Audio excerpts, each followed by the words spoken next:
Duncan. This is a story about Duncan, the narrow-gauge engine.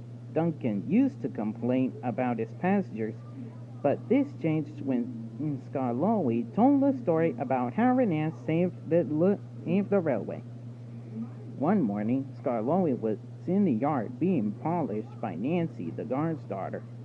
Skarloey was thinking about his friend Renee, who had gone away to be mended. Renee comes home tomorrow, said Nancy. What, tomorrow? Chirped Skarloey. I must look my very best. Please, polish me some more. You're such an old fusspot, laughed Nancy. Duncan was jealous.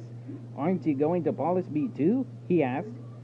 Sorry, I have to get the ice lollies ready for the passengers, said Nancy. It's not fair, Duncan complained. Peter Sam gets a new funnel, Sir Handel gets special wheels, passengers get ice lollies, but I'm not even polished. Duncan enjoyed complaining, and he soon began to sulk. That afternoon, there was bad news from up the line. One of Skarloey's coaches has derailed, called Duncan's driver. We'll have to go there right away. Duncan took the workmen to sort out the mess. All this extra work, he grumbled. It wears an engine out. The derailed coach was in the middle of the train, so Skarloey had gone to the top station with the front coaches. Duncan brought the rear coaches home, and he sulked all the way back to the station. I get no rest, he muttered. He arrived back just in time for his own 4 o'clock train. But he was sulky and wouldn't move. Come on, we're keeping our passengers waiting, his driver reminded him. At last, they set off. Shortly before the next station, they came to a viaduct, and Duncan grounded to a halt. I've had enough. I'm staying here, he snapped, and he did, too.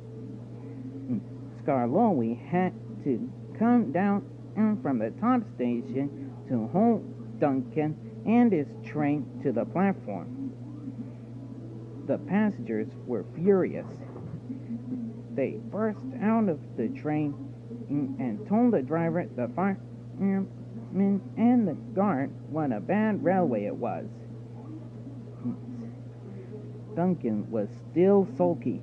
Why should I have to work hard just to pull silly old passengers? He asked, but no one was listening to him. The thin controller was waiting for Duncan at the shed. If you won't carry passengers, you won't get polished, he said sternly. I'd rather not be polished if it meant I didn't have to carry passengers, Duncan muttered to himself, but he didn't dare say it loud enough for the thin controller to hear. I'm ashamed of you, Duncan, said Skarloey that night. You should think of your passengers, not yourself. Passengers are just nuisance. They're always complaining, replied Duncan. That's no way to talk, said Skarloey. We need passengers. No passengers means no trains, and no trains means no railway.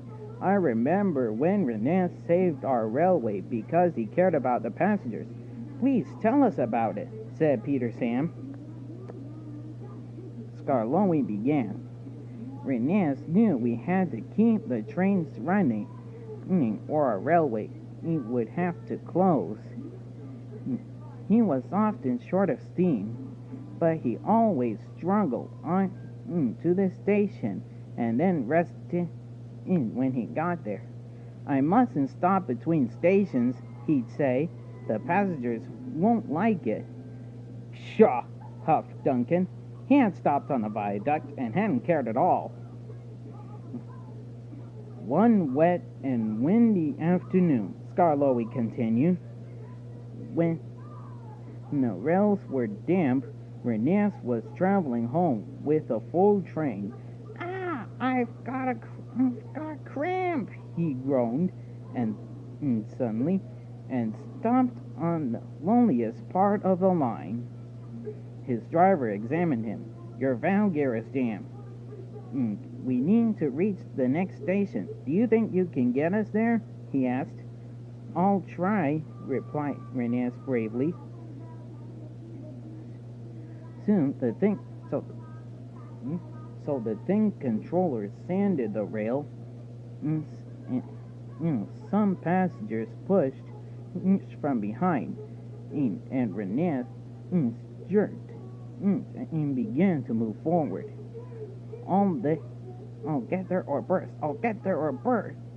Renes muttered to himself.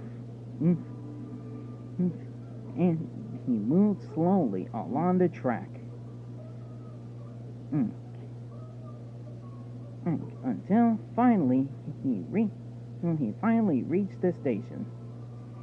Thank you for getting us home, the passenger said.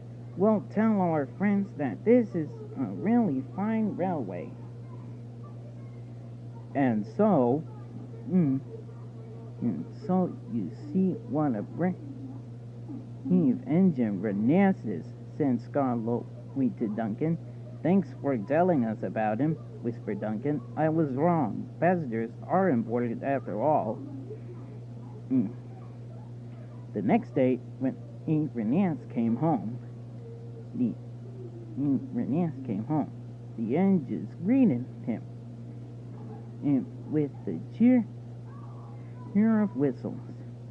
But the loudest whistle came from Duncan, who decided he will always pull passengers first from then on.